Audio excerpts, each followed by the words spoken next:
Next topic है हमारा order of reaction. Order of reaction, देखिए this is one of the most important topic of the chapter. सबसे पहला point जो आपको याद रखना है कि इट इज डिटरमाइंड एक्सपेरिमेंटली। किसी भी रिएक्शन का ऑर्डर आप रिएक्शन को देख के कभी नहीं बता सकते, समझ लो। पहले अगर आपको एक रिएक्शन दे दो, मैं आपसे कहूँगा इसका ऑर्डर बताओ, कभी बताया ही नहीं जा सकता। ऑर्डर हमेशा कैसे डिसाइड होता है? एक्सपेरिमेंट करके, पहली बात। दूसरा, अभी ऑर्डर होता क्या ये समझते हैं। तो कंसीडर रिएक्शन, एक रिएक्शन हमने कंसीडर कर ली है, वही रिएक्शन है जो हम कर रहे हैं। ए के ए मॉलिक्यूल है, बी के बी मॉलिक्यूल है और दे आर फॉर्मिंग प्रोडक्ट। तो अकॉर्डिंग टू रेट लॉ, अभी अभी हमने पढ़ा है ना rate law,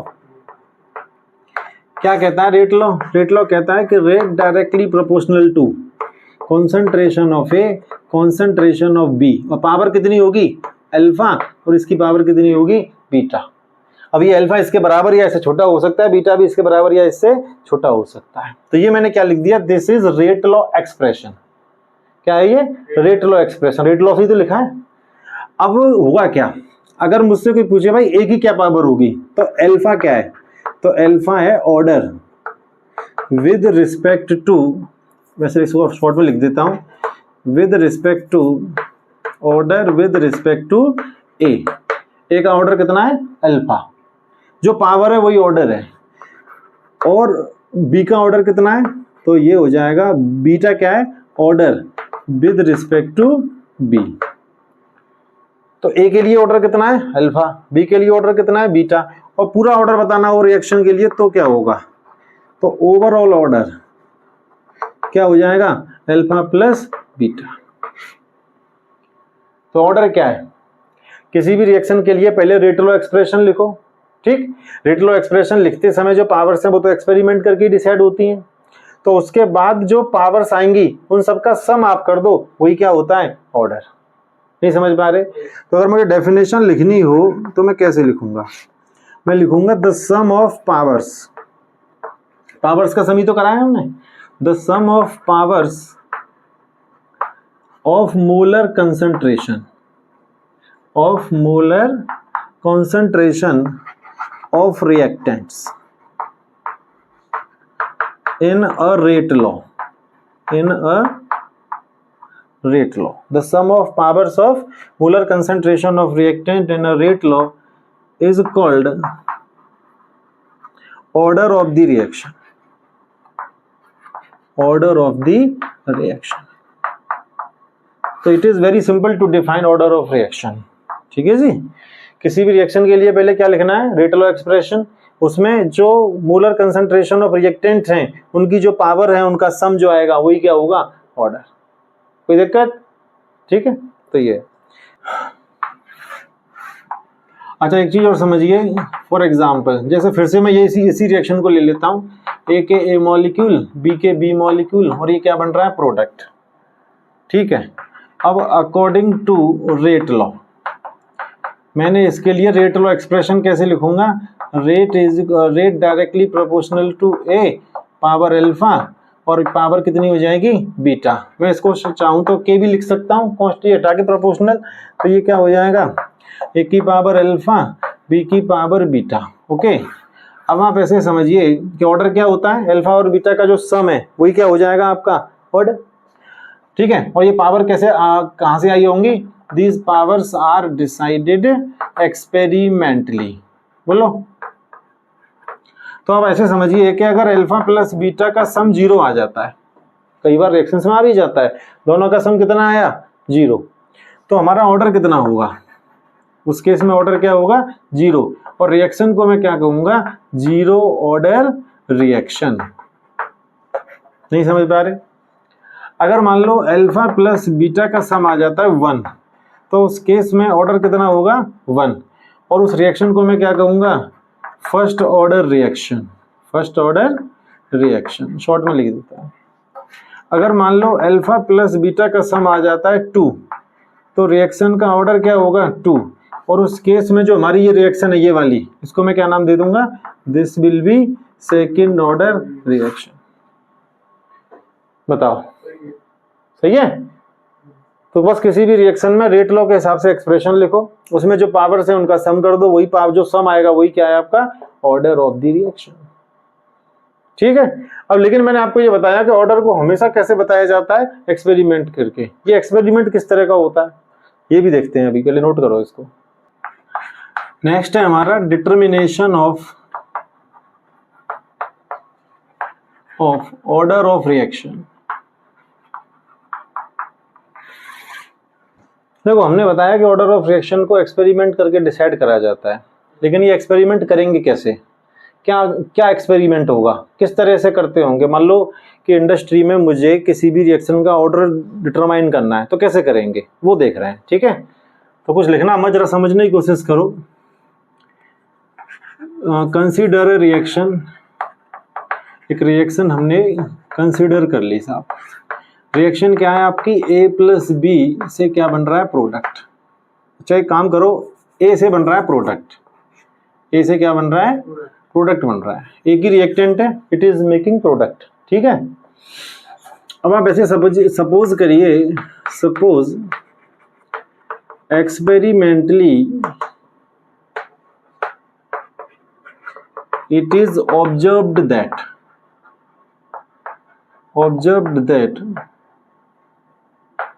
that on increasing concentration of reactant, rate of reaction also increases।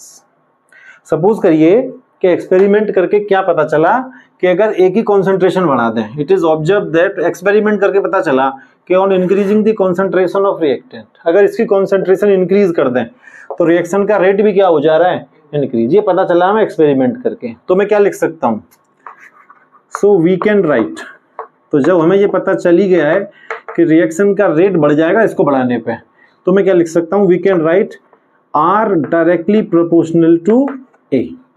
सही है ना, ए को बढ़ाने पे ये बढ़ रहा है, ये पता चल गया एक्सपेरिमेंट करके। तो आर डायरेक्टली प्रोपोर्शनल टू क्या हो जाएगा, ए। लिख सकते हैं ना। मैं यहाँ पावर और लिख दे रहा हूँ एन। अब एन से कोई टेंशन मत लेना, एन तो जीरो भी हो सकता है तो कुछ नहीं होगा, 1 भी हो सकता है तो क्या हो जाएगा। ठीक है ना। तो आर डायरेक्टली प्रोपोर्शनल टू ए की पावर एन। अब एक बात सोचो, इफ इसी एक्सप्रेशन से इसी के बारे में देखो जरा, इफ ए इज डबल्ड, ए का जो कॉन्सेंट्रेशन है वो डबल कर दिया हमने, ए को हमने क्या कर दिया, डबल। तो जो रिएक्शन का रेट है वो भी क्या हो गया, सपोज करो डबल। रिएक्शन का रेट भी क्या हो जा रहा है, डबल। अगर इसको डबल करने पे ये भी डबल हो गया तो इसका मतलब पावर कितनी रही होगी ऊपर, बताओ। पावर रही होगी 1, तभी तो होगा। नहीं समझ पा रहे। अगर मैं यहाँ 2 पावर कर दूंगा तो इसको डबल करूंगा तो ये 4 गुना हो जाएगा। नहीं समझ पा रहे है ना। अगर मैंने 1 का 2 कर दिया तो ऊपर पावर 2 है तो ये 4 गुना हो जाएगा। समझ रहे हो ना। तो अगर ए को डबल करने पर रेट डबल हुआ तो इसका मतलब एन की वैल्यू कितनी हुई, 1। और एन की वैल्यू अगर 1 है तो रिएक्शन का ऑर्डर कितना है, 1। ठीक है। तो बस हमें क्या करना है, एक बार इधर से देखो। जैसे कि मान लो ए से मैंने बनाया प्रोडक्ट, मान लो मैंने क्या करा, एक्सपेरिमेंट 1 मैंने इसके ले लिया 5 मोल, मतलब इसे 5 मोल पर लीटर ले लिया। लेकर के और मैंने रेट एक बार पता कर लिया और इसका रेट आया सपोज करो x। फिर मैंने क्या करा, दूसरा एक्सपेरिमेंट करा, फिर मैंने 10 मोल ले लिया और 10 मोल लेते ही रेट क्या हो गया, 2x। यानी कि इसको डबल करने पे रेट भी क्या हो गया है, डबल। रेट भी क्या हो गया, डबल। नहीं समझ पा रहे। एक ही कॉन्सेंट्रेशन डबल करी, 5 मोल पर लीटर से 10 मोल पर लीटर, तो रेट भी दुगना हो गया। तो जब ए को डबल करने पर रेट भी डबल हो रहा है तो पावर कितनी रही होगी, 1। पावर अगर 1 है तो पावर को ही तो हम क्या कहते हैं, ऑर्डर। तो इस रिएक्शन का ऑर्डर क्या हो गया, 1। So this is how we determine order of reaction in industry. अगर मान लो कि ए को मैंने डबल करा, ए को मैंने करा डबल, और ए को डबल करने पे हमारा जो आर है वो हो जाता है 4 टाइम्स, 4 गुना हो गया। तो इसका मतलब पावर कितनी होगी ऊपर, 2। बिना 2 के तो ऐसा होगा नहीं समझ में आ रहे, बोलो, पावर 2 होगी। तो इसका मतलब हमारा ऑर्डर कितना हो जाएगा, 2। ठीक है, यहां पे देखो, अगर ए को डबल करने पे रेट 8 टाइम्स हो जाए, 6 टाइम नहीं होगा, 8 टाइम्स, जैसे 1 को बढ़ा के 2 कर दिया और पावर 3 है तो 2 2 जा 4 2 जा 8, तो पावर कितनी हो गई, n की वैल्यू 3।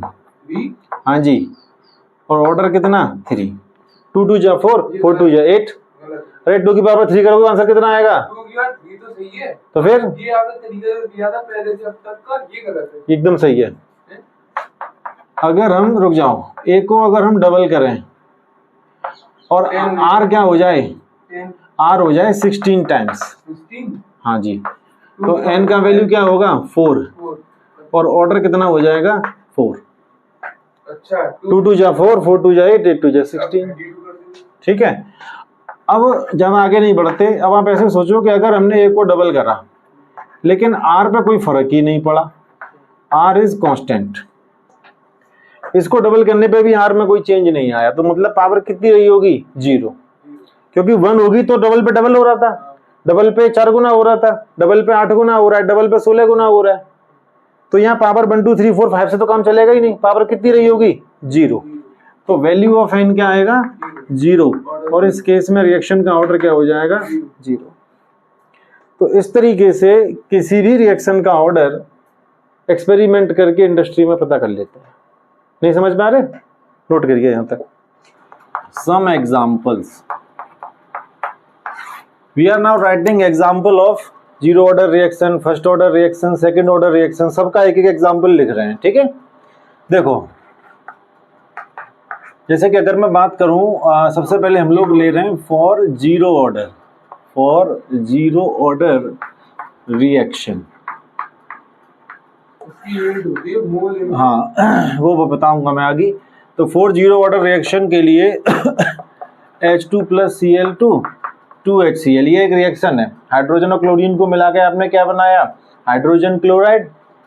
अब अगर आप इसका रेट लॉ एक्सप्रेशन लिखोगे तो वो निकल के आएगा H2 की पावर 0 Cl2 की पावर 0। ये कैसे पता चला आपको, दिस इज डिटरमाइंड एक्सपेरिमेंटली। ठीक है, तो इसको हम क्या लिख सकते हैं, R इज इक्वल टू के H2 की पावर 0 Cl2 की पावर 0। तो इस रिएक्शन का ऑर्डर क्या हो जाएगा, 0 प्लस 0 इज इक्वल टू 0। तो ऑर्डर कितना हो गया इसका रिएक्शन का, 0। ठीक है, तो ये एक एग्जाम्पल बता दिया जीरो ऑर्डर रिएक्शन का। अब वैसे ही जैसे ये एक एग्जाम्पल जीरो ऑर्डर रिएक्शन का है, मैं फर्स्ट ऑर्डर के लिए बता रहा हूँ, फॉर फर्स्ट ऑर्डर रिएक्शन एक एक एग्जाम्पल देख लेते हैं सबका। ठीक है, तो फर्स्ट ऑर्डर रिएक्शन के लिए एक रिएक्शन होती है 2N2O5, इसका नाम क्या है, डाई नाइट्रोजन पेंटाऑक्साइड। ठीक है, तो इसको आप हीट करेंगे तो this will give us 2NO2 plus O2। ठीक, तो इसका जो रेट लॉ एक्सप्रेशन आप लिखेंगे, रेट लॉ, तो वो क्या होगा, N2O5 कॉन्सेंट्रेशन की पावर 1 आएगा, फर्स्ट ऑर्डर है ना। ये हमको पता कैसे चला, पावर कैसे पता चलती है, एक्सपेरिमेंटली। ऑर्डर ऑफ रिएक्शन कैसे डिसाइड होता है ये हम कैसे बता चुके हैं आपको, experimentally.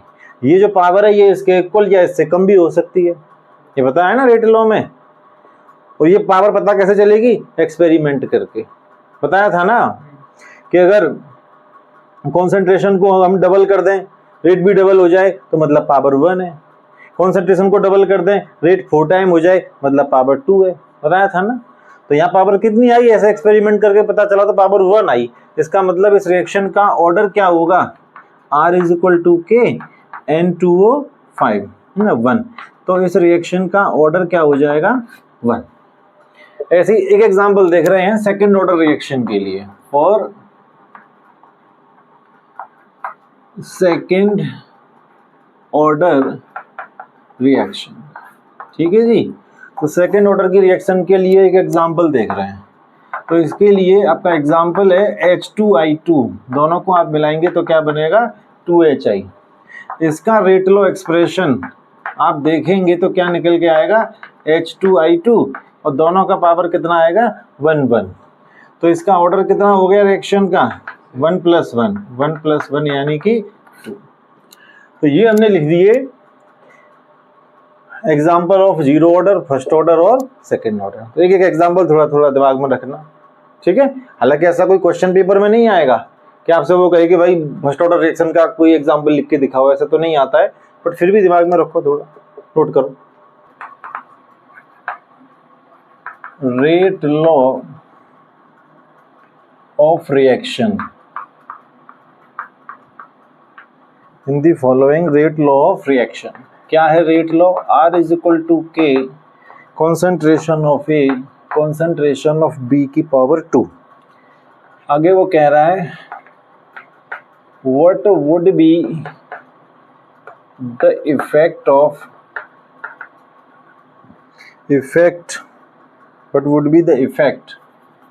on rate of reaction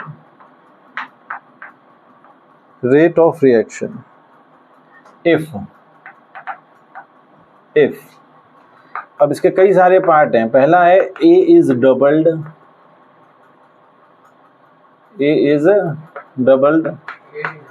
second B is tripled, third है A is doubled and B is tripled, और इसका फोर्थ पार्ट है A is halved, मतलब आधा कर देंगे, हाँ half, and B is doubled। So this is your question. पहली बात तो ये है कि this kind of question comes in board exam almost every year, ठीक है, आता रहता है इस तरह का क्वेश्चन। बहुत ही आसान सा क्वेश्चन है, करना कुछ है नहीं। देखो वो कह रहा है in the following rate law of reaction, कोई एक रिएक्शन है, रिएक्शन क्या है हमको पता नहीं है और रिएक्शन जानने का जरूरत भी नहीं है, बट उस रिएक्शन का रेट लॉ एक्सप्रेशन ये दे रखा है। रेट लॉ एक्सप्रेशन रिएक्शन का ये हमारे पास है इधर। अब वो ये कह रहा है, मतलब देखो इससे अभी क्या पता चल रहा है कि हमारे पास दो प्रोडक्ट हैं A और B, और order with respect to A कितना है 1, order with respect to B कितना है 2, है ना। तो A और B दोनों के रिस्पेक्ट में ऑर्डर पता है। अगर ओवरऑल ऑर्डर की बात करनी हो तो कितना होगा 1 + 2 यानी कि 3, ठीक। अब वो ये कह रहा है what would be the effect on rate of reaction, reaction के रेट पे क्या फर्क पड़ेगा अगर हम क्या कर दें A को डबल कर दें तो, या फिर हम क्या करें B को ट्रिपल कर दें तो, और A को डबल भी कर दें B को ट्रिपल भी कर दें, और A को आधा कर दें B को डबल कर दें, ठीक। तो कैसे करेंगे, तो सबसे फर्स्ट पार्ट हम कर रहे हैं। तो सबसे पहले according to rate law expression जो क्वेश्चन में गिवन है वो क्या है, R = K concentration of A concentration of B की पावर 2। अब वो ये कह रहा है एज पर क्वेश्चन A को क्या करना है double, as per question if A is doubled, A को हम डबल कर दें, देन A को अगर हम डबल करेंगे तो रेट में कुछ चेंज होगा, देन न्यू रेट, तो जो नया रेट निकल के आएगा then new rate is R', वो मैं कितना मान ले रहा हूं R'। भाई पुराना रेट कितना है R, A को मैं डबल कर दूंगा तो नया रेट क्या हो जाएगा R', ठीक। तो अभी मैं एक्सप्रेशन क्या लिखूंगा, फिर मैं एक्सप्रेशन लिखूंगा R'। वो कह रहा है A को डबल करना है तो कर दो डबल K, और A की जगह पे मैं क्या लिख दूंगा अभी 2A, है ना, और ये क्या हो जाएगा कॉन्सेंट्रेशन ऑफ B का स्क्वायर। अब एक बात बताओ, मैं 2 को आगे भी तो ला सकता हूँ, है ना, तो ये क्या हो जाएगा 2K और concentration of A concentration of B का स्क्वायर। ये किसके बराबर है R के बराबर, तो ये क्या हो जाएगा R' = 2 × R। इसका मतलब जो नया रेट आया वो पुराने वाले रेट का डबल हो गया, है ना। तो हमारा आंसर क्या होगा कि rate becomes double. This is your answer of first part. तो फर्स्ट पार्ट का आंसर हमारा ये आ जाएगा, कोई दिक्कत है इसमें। अब चलो यहाँ से करते हैं, बाकी के पार्ट्स भी करने हैं हमको। तो सेकंड पार्ट कर लो। तो सेकेंड पार्ट में कह रहा है B is doubled, B is tripled, तो बी इज ट्रिपल्ड, तो क्या होगा? अब देखो R is equal to K concentration of A concentration of B square as per question, question के अकॉर्डिंग हमें क्या करना है, बी को ट्रिपल करना है, तो क्या हो जाएगा नया रेट R डैश, तो R dash is equal to क्या होगा के कॉन्सेंट्रेशन ऑफ ए, और यहाँ पे बी की जगह पे मैं क्या कर दूंगा, 3 गुना कर दिया 3b square, R is equal to 3 3 जा कितना हो जाएगा 9, 3 3 जा 9 और 9 को मैं आगे ले आऊँ ला सकता हूँ, तो ये क्या हो जाएगा R dash is equal to 9 K concentration of A concentration of B square, R dash is equal to ये किसके बराबर हो गया 9 मल्टीप्लाई R, भाई ये तो R के बराबर ही है पूरा, ये वैल्यू किसके बराबर है 9R, हाँ ऐसे भी लिख दो और साथ में लिख भी दो कि rate becomes 9 times, rate becomes 9 times. कोई दिक्कत? अच्छा एक काम करो, अभी जरा यहाँ तक नोट करो सेकंड पार्ट तक, फिर थर्ड और फोर्थ पार्ट भी करते हैं, है ना, सेकंड पार्ट तक नोट कर लीजिए, फिर ये भी करते हैं, थर्ड पार्ट कर रहे हैं। तो थर्ड पार्ट में क्या कह रहा है, ए को डबल करना है और बी को ट्रिपल करना है। तो चलिए रेट लॉ एक्सप्रेशन क्या है, कॉन्सेंट्रेशन ऑफ बी स्क्वायर, तो एज पर क्वेश्चन क्या करना है, ए को डबल करते हैं बी को ट्रिपल, तो नया रेट क्या हो जाएगा R डैश, तो इज इक्वल टू के, और ए को डबल करेंगे तो ये 2a और इसको ट्रिपल करेंगे तो ये 3b स्क्वायर। देखो इधर ये तो 2 का 2 ही रहेगा और ये कितना हो जाएगा 3 3 जा 9, है ना, तो 3 3 जा 9, 9 2 जा 18, तो मैं 18 को आगे ले आता हूँ सीधा, तो क्या हो जाएगा 18, और बाकी फिर क्या बचेगा K concentration of A concentration of B square, ये वैल्यू किसके बराबर है R के बराबर, है ना, तो ये हो जाएगा R dash is equal to 18 और ये पूरा R के बराबर हो गया R, तो इसका मतलब रेट बिकम्स 18 टाइम्स। ठीक, इसका फोर्थ पार्ट देखो, फोर्थ पार्ट में वो ये कह रहा है कि ए को तो हमने आधा कर दिया है और बी को डबल कर दिया है, चलो देखते हैं इसको भी। तो इसका फोर्थ पार्ट में R is equal to K concentration of A concentration of B square, ठीक है, तो क्या करना है एज पर क्वेश्चन, ए को कर दो साहब डबल और बी को कर दो, नहीं ए को कर दो आधा और बी को कर दो डबल, तो R डैश नया रेट हमारा क्या है R dash, R dash is equal to क्या हो जाएगा, ए को तो करना है हाफ, तो कॉन्सेंट्रेशन ऑफ ए बाई 2 इस तरीके से लिख सकता हूँ, और बी को करना है डबल, तो मैं क्या करूँगा 2b स्क्वायर, है ना, ए का आधा कर दिया a बाई 2 और बी का डबल कर दिया 2b, अब ये क्या हो जाएगा R डैश के, है ना भाई। देखो जरा इधर मैं a बाई 2 को हाफ भी तो लिख सकता हूँ 1 बाई 2, तो मैं 1 बाई 2 को लेके बाहर निकाल लेता हूँ, तो ये क्या हो जाएगा 1 बाई 2 और अंदर क्या बचेगा कॉन्सेंट्रेशन ऑफ ए, अच्छा ये क्या है 2 2 जा 4 हो जाएगा, है ना, और अब बाहर अंदर क्या रह जाएगा बी स्क्वायर, भाई 2 2 जा 4 हो गया, बी का बी स्क्वायर हो गया, कोई दिक्कत। अब एक काम करो 4 को भी आगे ही ले आओ, तो ये क्या हो जाएगा के मल्टीप्लाई 1 बाई 2, या फिर एक काम करो 1 बाई 2 और 4 को सबसे आगे ले लेते हैं, तो ये हो जाएगा 1 बाई 2 मल्टीप्लाई 4 को भी आगे ले लो, अब क्या हो जाएगा के और ये हो जाएगा कॉन्सेंट्रेशन ऑफ ए, और क्या बच गया कॉन्सेंट्रेशन ऑफ बी स्क्वायर, इससे ये 2 टाइम कैंसिल हो जाएगा, तो क्या बचेगा 2 multiply K concentration of A B square, ये किसके बराबर हो गया 2 मल्टीप्लाई R के बराबर, तो R डैश कितना हो गया रेट बिकम्स डबल, हाँ जी रेट बिकम्स डबल, कोई दिक्कत, सही है, करो नोट फटाफट कंप्लीट करिए इसको, जरा नोट लिखिए कुछ, है we are writing some important point, some important notes, ठीक है। फर्स्ट है लिखो जरा, for an elementary reaction, for an elementary reaction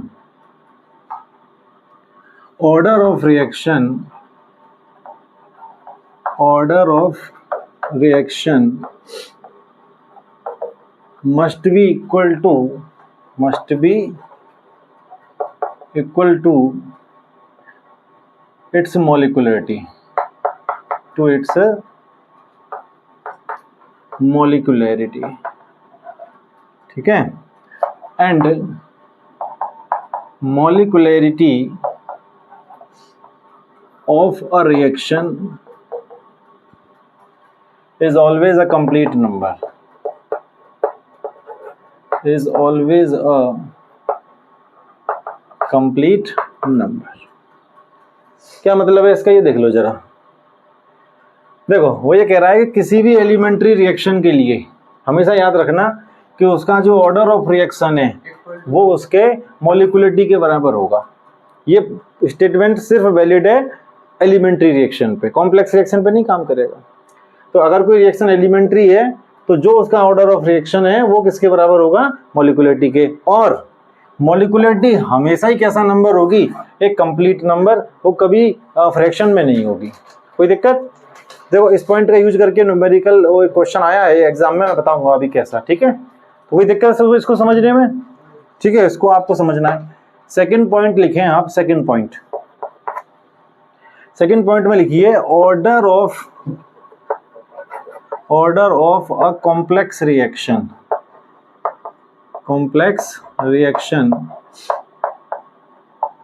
is determined by slowest step of reaction,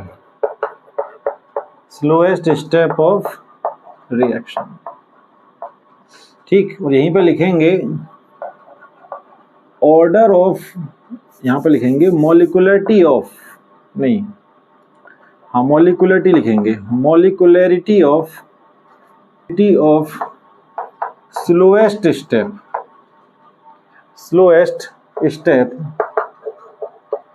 is order of overall reaction,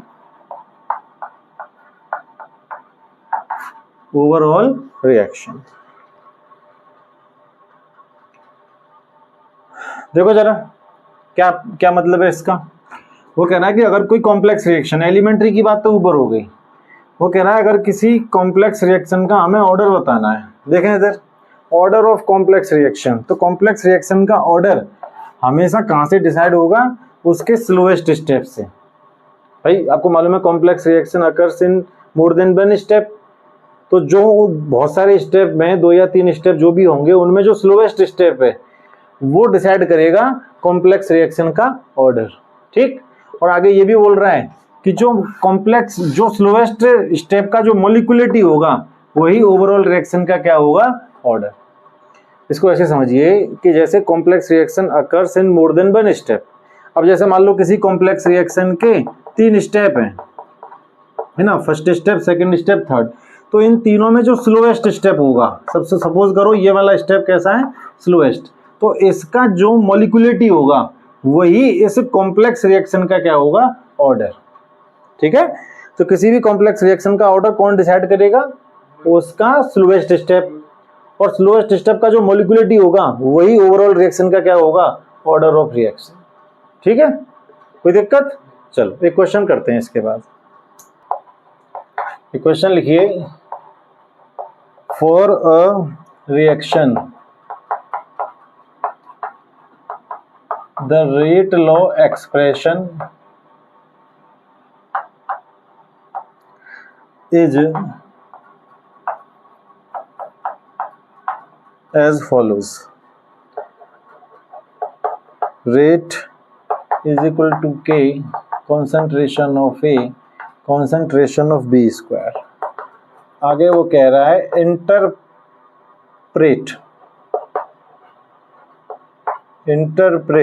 whether the reaction is elementary or complex,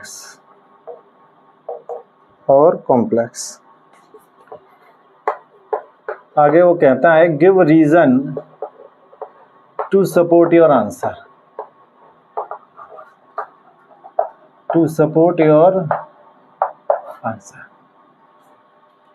अच्छा इसमें एक change करो, यहाँ 1/2 है पावर कितना है 1/2। ठीक है, अब देखो क्वेश्चन में वो ये कह रहा है कि कोई एक रिएक्शन है और उसका रेट लॉ एक्सप्रेशन ये दे रखा है, किसी भी एक रिएक्शन का ये रेट लॉ एक्सप्रेशन है। Order with respect to A कितना है 1 और order with respect to B कितना है हाफ। अब वो कह रहा है interpret whether the reaction is elementary और कॉम्प्लेक्स। इसी को देख के आपको बताना है कि रिएक्शन एलिमेंट्री है या कॉम्प्लेक्स है। ठीक, आगे कह रहा है सपोर्ट कर, मतलब आपको ना रीजन भी बताना है, give reason to support your answer. तो इसको देख के हम कैसे बताएंगे कि रिएक्शन एलिमेंट्री है या कॉम्प्लेक्स। तो देखो अभी मैंने आपको 2 नोट लिखवाए हैं, जिसमें जो फर्स्ट वाला नोट है वो ये कहता है कि किसी भी एलिमेंट्री रिएक्शन के लिए जो मॉलिक्यूलिटी है वही उसका ऑर्डर होती है, और मॉलिक्यूलिटी हमेशा होल नंबर होती है, कंप्लीट नंबर होती है। Molecularity is always a complete number. हाँ, अभी आप यहाँ पे देखो कि अभी इसका ऑर्डर कितना है 1 ये और हाफ ये, तो 1.5, तो इसकी मॉलिक्यूलिटी भी कितनी होगी 1.5 अगर ये एलिमेंट्री होगा तो। ठीक है ना, समझ में आ रहा है मैं क्या बोल रहा हूँ? दोबारा समझो, हमने जो फर्स्ट पॉइंट लिखवाया है उसमें क्लियरली मेंशन है कि एलिमेंट्री रिएक्शन के लिए मॉलिक्यूलिटी किसके बराबर है, मतलब ऐसा बोलो ऑर्डर ऑफ रिएक्शन किसके बराबर है मॉलिक्यूलिटी के लिए, और मॉलिक्यूलिटी हमेशा कैसा होगा कंप्लीट नंबर। तो अभी ऑर्डर ऑफ रिएक्शन कितना है 1.5, तो मॉलिक्यूलिटी कितनी होगी 1.5, लेकिन वो क्या कह रहा है molecularity is always a complete number. इसका मतलब ये एलिमेंट्री रिएक्शन तो नहीं है, ये कैसी रिएक्शन है कॉम्प्लेक्स। सही है ना, क्योंकि एलिमेंट्री होती तो एलिमेंट्री में ऑर्डर ऑफ रिएक्शन मॉलिक्यूलिटी के बराबर होता है और मॉलिक्यूलिटी हमेशा कंप्लीट नंबर होती है। अब क्योंकि यहाँ कंप्लीट नंबर नहीं है, it means it is complex reaction, it is not elementary reaction. ठीक है ना, तो ये इसको आपको थ्योरी में नोट कर देना है। लिखो आंसर मैं बोलता हूँ, ये लिखो फॉर एन एलिमेंट्री रिएक्शन, तो वो नोट को ही हम लोग यूज करते हुए उसका रेफरेंस देते हुए लिखो for an elementary reaction, elementary reaction order of reaction must be equal to molecularity. Order of reaction must be equal to molecularity, but molecularity is always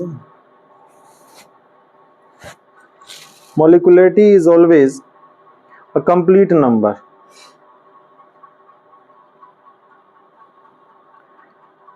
मॉलिक्यूलिटी हमेशा कैसा नंबर है कंप्लीट नंबर। नेक्स्ट लाइन से लिखिए in given expression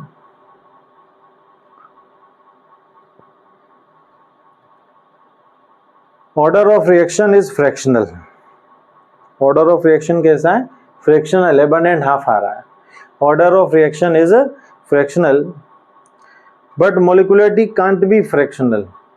मॉलिक्यूलिटी fractional नहीं हो सकती, molecularity can't be fractional. Hence, the given rate law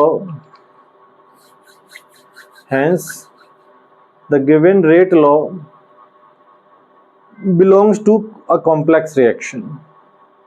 Hence, the given rate law belongs to a complex reaction.